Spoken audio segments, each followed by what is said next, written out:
Hi guys, and welcome back to my channel. My name is Johanna. For those of you who are new here, welcome. For those of you who are returning, welcome back. In today's video, I'll be talking about my recommendations if you are starting your own journey in the coloring book world, and if that is of interest to you, please stay tuned.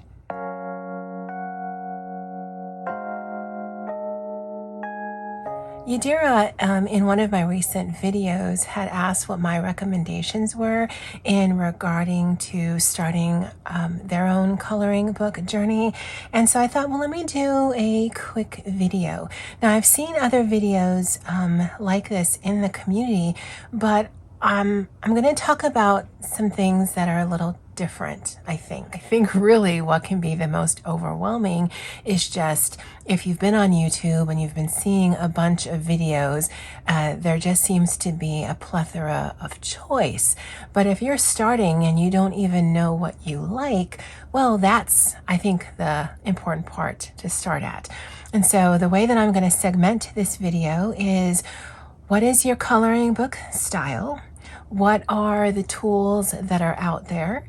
What are my recommendations? And then some tips I'd recommend on how you can find those things out. I hope that makes sense. Now, I've actually filmed this once before. I was editing that one. I'm like, I was so scatterbrained. So I actually have some talking points right in front of me so I can hopefully keep on task. What I can recommend is just, at least from the very beginning, getting a feel of what it is that you like, and more importantly, like to color. Now, I've got two books here because I think it shows a lot of examples of the kinds of things that are out there. Now, this one is coded, so I'm going to actually put this underneath for now because I think there might be a glare. Now, this is a collection book from Coloring Heaven of some of the artists that they featured in 2020. I know it's a little misleading, but it's actually 2020. And I'm going to do a flip through of this, more so because there are a variety of artists and styles in here that if you are new to the coloring book world, you might instantly get a reaction like, yes, I'd love to color that. No, not in a million years. And at least that gives you some sense of what you might gravitate towards. Now, when I started my journey, I never thought that I'd want to color people, but more and more I find that enjoyable. Now, something like this, where the skin is a lot bigger, I might put off a little bit more because then I definitely have to be more aware of how I'm putting down the color. Coloring stones, not one of my favorite things. Coloring animals and birds, certainly not. Really cute picture. I love flowers. I love whimsy. I love fairy tale. So I would do this. Again, the mushrooms are interesting to me. The animal, not so much. Kanoko Igusa has some beautiful books out in the universe, and having these few pages of theirs sort of cements the fact that I know that people love them, and I love all of the nature and flower and botanical aspects, but I'm not going to purchase the books because they heavily feature animals. It's kind of the thing for Kanoko Igusa, and it's not a thing that I'm interested in. Again, this I actually would color. The animals are small and the focus is on the house and the botanicals, and that I really like. I'm not a huge fan of coloring water, and I've learned that just through doing water pages. I didn't think I would like a super grayscale page. I have yet to come back and finish this, but I was liking the direction that it was going. Doing grayscale pictures, I think for many people, can be a hit or a miss. I like having the options. All of the pages that I've just shown you, I definitely would gravitate towards coloring. I love the style of Josh Lee, and it was because of this and having colored some that I know that yes, that's definitely a coloring style and a coloring book that I would gravitate towards. And so all of these, even though they're quite varied, I definitely will be coloring. Now you can see by the size of the face from this to this. This, I think, is definitely more forgiving because there's less to do, and so there's not as much blending or shading or whatever if you feel the need to do that. This one, there's a lot more open space, and so that one to me would just take a lot more work. This, we get into a different style again. It's a whole bunch of artists that are featured in this. And these I'd gravitate more towards than the animal pictures. But you'll know as people are flipping through their books, is that something that even interests me? Is this too much detail on a page? Is this too much animal on a page? Is this too much people on a page? Or is it not enough? Now, these dragons I think are adorable, but unless I'm doing them for a specific challenge, I don't know that I'm ever going to color these. I don't feel the compulsion that I'm going to need to complete every single book that I have sometime in life. If there's pictures I don't like, I'm not going to do them, again, unless there's an Olga Rani challenge and I think it'll fit. Because there's some things about stepping out of your comfort zone. This is not so much it's out of my comfort zone, it's just I've got so many other books to focus on, I'm not going to color on this. Although I love looking at this page because I love the dynamic between those two. This is something heavily detailed. I actually really love this page. This is by Colin Thompson, and I already know for some previous things I've done that I love coloring in books. So this is definitely a page I'm going to come to. The way I'm going to attack it is by each little section versus trying to get this done as a whole, and I know I'm going to enjoy it. But for some people, this might just be, nope, not ever. And so just understanding what it is that you like and gravitate to can be part of the first conversation. I love cats in real life. I don't know that I necessarily like coloring cats. And again, unless it's for a challenge, I don't know that I'm actually going to do any of these cats. But I like having them just so that I know, yeah, I know I don't like them.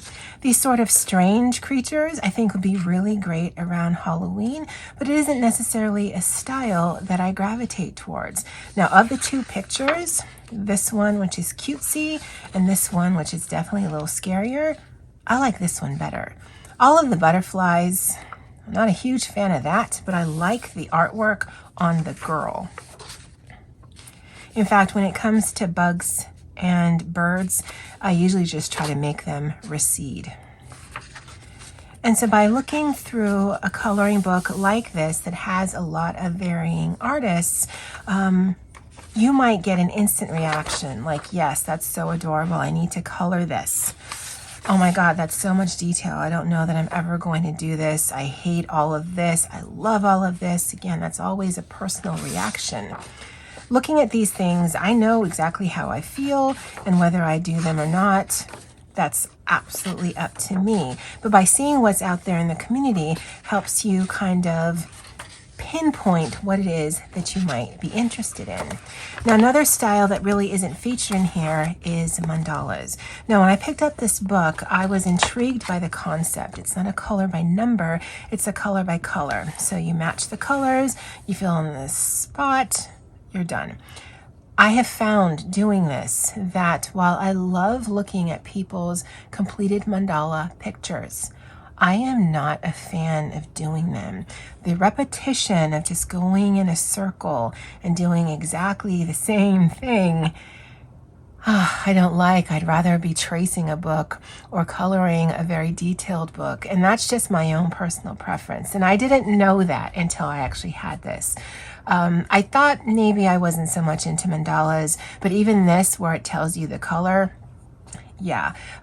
The only reason why this is still something that's in my arsenal is because the challenge for me now is to finish this. I believe I have like 5 or 6, maybe 7 pages left to do in here. The amazing Crafting with Christy is doing a buddy color with me so that we're going to finish this together.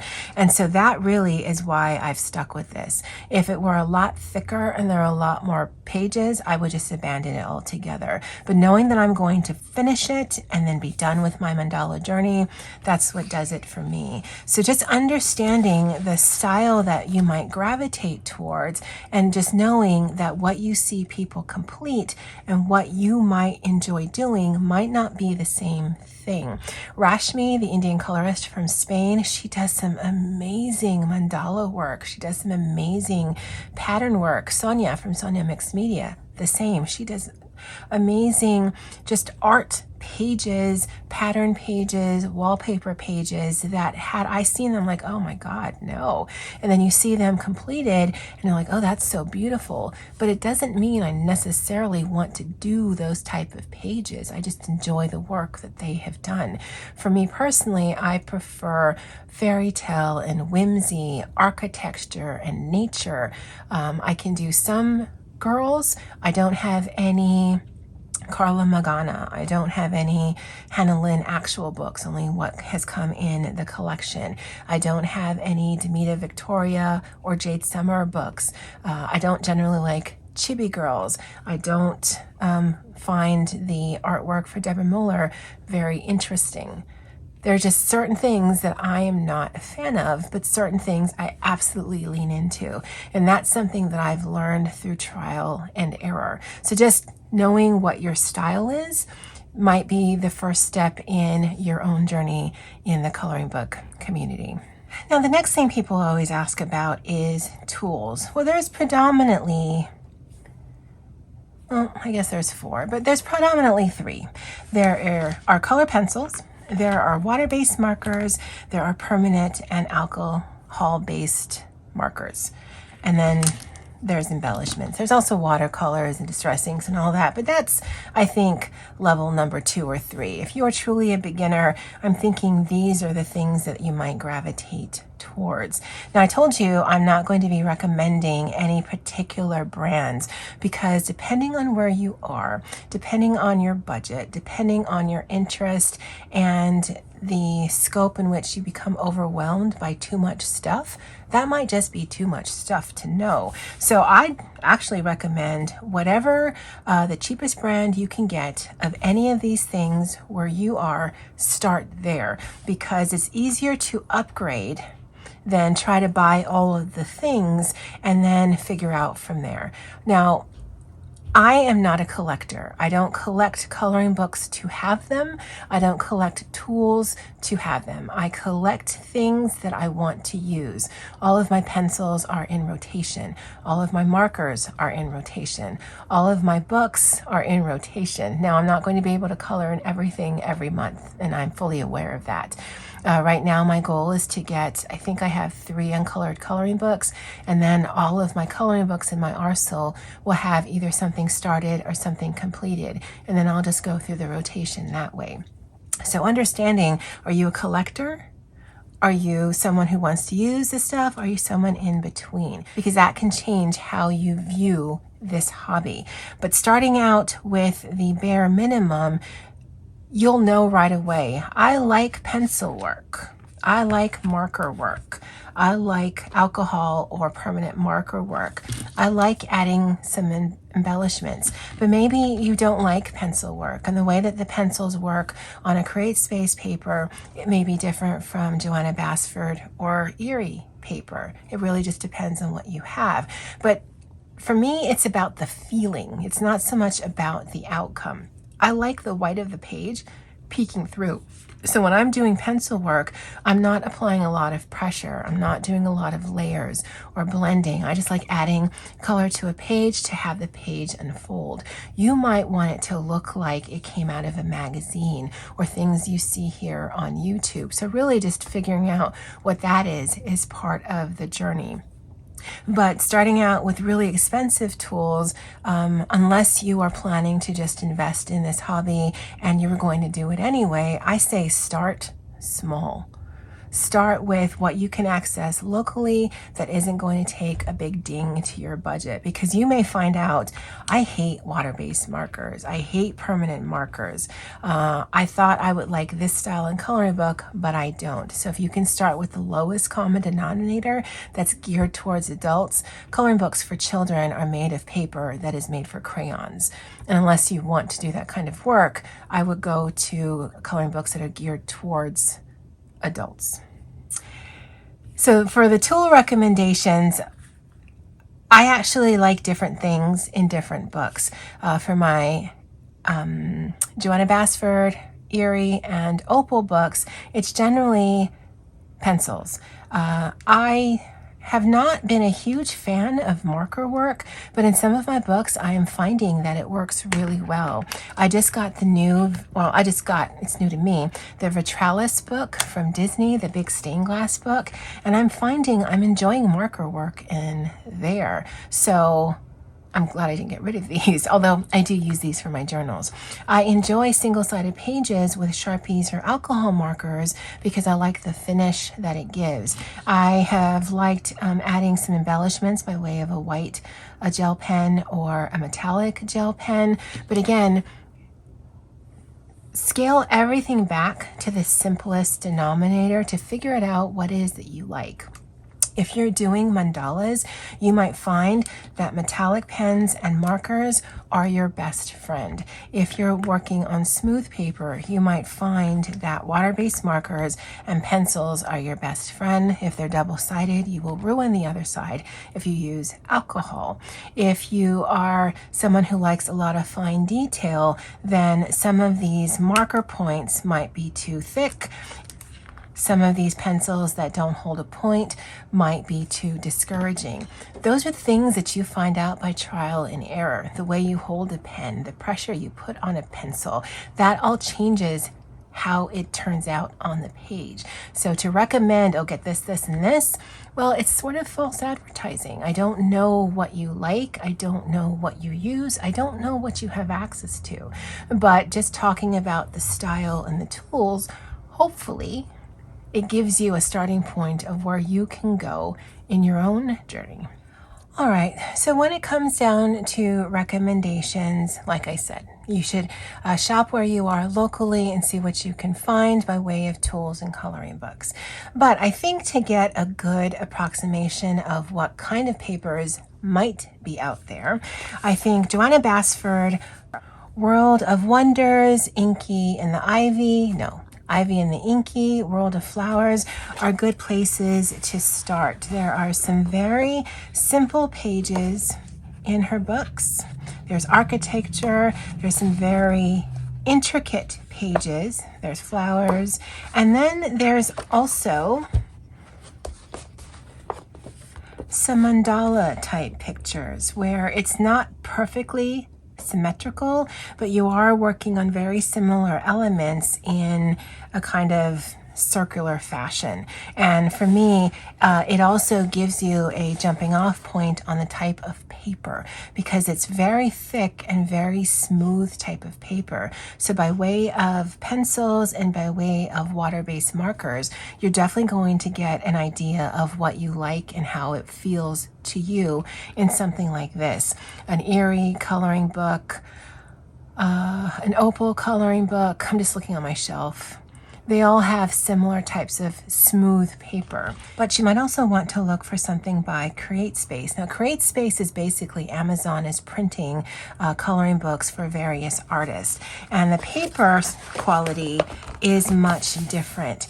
It's a little toothier. It has a little bit more of a feel to it than regular copier paper. Some of them are backed with black ink on the back of the page. Something like this obviously isn't, but the way that the pencils and the markers react on something like this is actually quite different from what it reacts on smooth paper. Kirby Rosanis is another example of a different style of paper. It's definitely thicker like a Joanna Basford, but it is definitely more toothy. It definitely has more texture to it than any of these two. So that makes a difference on how you feel about the coloring. So getting just 2 coloring books to start, I think might be a way for you to figure out what it is that you like. Now, I tend to go for the detailed. I tend to go for the fairy tale and the whimsy. And I actually started a page in here. The way I attack pages that are very busy is actually very simple for me. I will block color similar elements, and then I plan to come and do a little bit more coloring here on the fish. I plan to do some embellishments by way of the water with some metallic. I've already done some white jelly roll marker work on the back here, and I'll do a little bit more finishing touches, and then I consider this done. So even though something like this seems super busy, I've got green for the trees, I've got brown for the roots, she's going to be red, and there's a wolf. That's 4 colors right there that I'm going to start off with, and then I can build depth and shadow if I want to. So I don't let detail pages scare me, because I'm just looking at the elements on the page. But just trying the different paper styles will hopefully help you figure out what you like. Trying the different pens and tools that's available out there, what you like to use. You may love marker work, you may love pencil work, you may love the combination of, but until you actually use it and you feel how it is on the different papers, that to me is absolutely subjective. Now, overall, I think people should have fun with this hobby, and just remember, you don't need all the things. I know when you watch a lot of YouTube, it just seems like people are having fun because they have this and that and this and that, and you don't. A coloring book and some pencils or some markers is really all you need to enjoy this hobby. Having a variety of choices for some is overwhelming. For me, it's just an opportunity to play, and that really, again, is subjective. Start small, just kind of figure out what it is that you like and enjoy. And what I would say as a tip is watch collection videos of people's coloring books here on YouTube. Now you can watch mine. I've just finished all of my books, but you're going to notice there definitely is some themes going on. So mine is not really indicative of what is out there by way of coloring book styles and things like that. But when you're watching it, don't look at it as a video shopping list. I fall into that trap where I'll watch collection videos and I immediately feel like, oh, I need this and I need this and I need this. I've since stopped that, but it was a struggle for a few months there where I just wanted all of the things. So when you're watching coloring book collection videos or supply collection videos, look at it like you were window shopping at the mall, where you're just walking through, you're seeing all the beautiful items, you're interested in how they did that, you're seeing some of the pages in a particular book you've never seen before, and you instantly get a reaction like, oh, I might enjoy coloring that. Oh, never in my life I'm going to color that. And at least you'll see what is out there, and you can determine just visually, just without having to pick up anything or feel it in your hands, that's an image that I'd like to do. That's not an image I'd like to do. And it gives you some ideas of where your own style comes in. And then I'd recommend watching completed pages videos. And it doesn't matter how recent they are. I've been watching videos from last year, from 2018, 2019, because I just find them interesting. For me, I love seeing what's in people's collections. But more, I really love when people are just using and loving their books and their tools. But when you're watching completed pages videos, I think the most important thing to remember, at least by my own personal philosophy, is look at completed pages videos as if you were walking through a museum. There's some really good museums here in Hawaii, and I'm always blown away by the skill and the artistry, by the color. I don't always understand what I'm looking at, but I absolutely appreciate the effort and the time and the dedication. But that doesn't mean I actually want to have it hanging in my house. What I enjoy by way of completed pages, what I enjoy by way of museum visits, is that there is just so much creativity out there. That doesn't mean that that's a standard that I need to achieve or should even have to. I color to unwind and I color to have fun. I'm not trying to level up a skill. I'm not trying to be artistic or be realistic or worry about shadows and lights. Doesn't matter to me.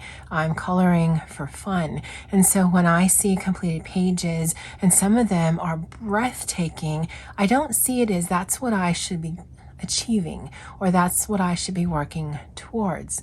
There are pictures in a museum that I have found on YouTube that I just enjoy it for what it is and not what I think I should be at. I don't know if that makes any sense. I know I get comments on my videos. I wish I had that skill. I wish I had that talent. I mean, but why? I don't consider myself skilled. I have fun and I play around and I try new things.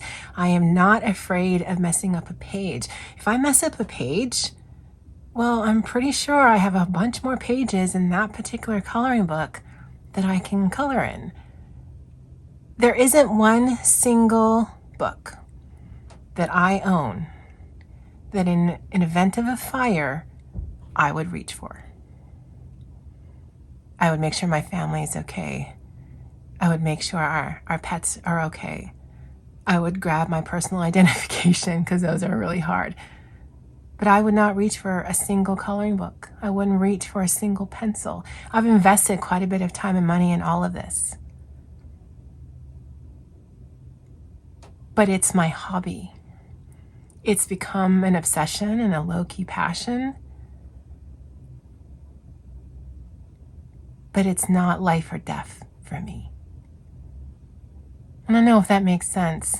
And I don't know that I've ever really thought about that before. But that bookshelf right in front of me is for fun. And I hope it always continues to be fun for me.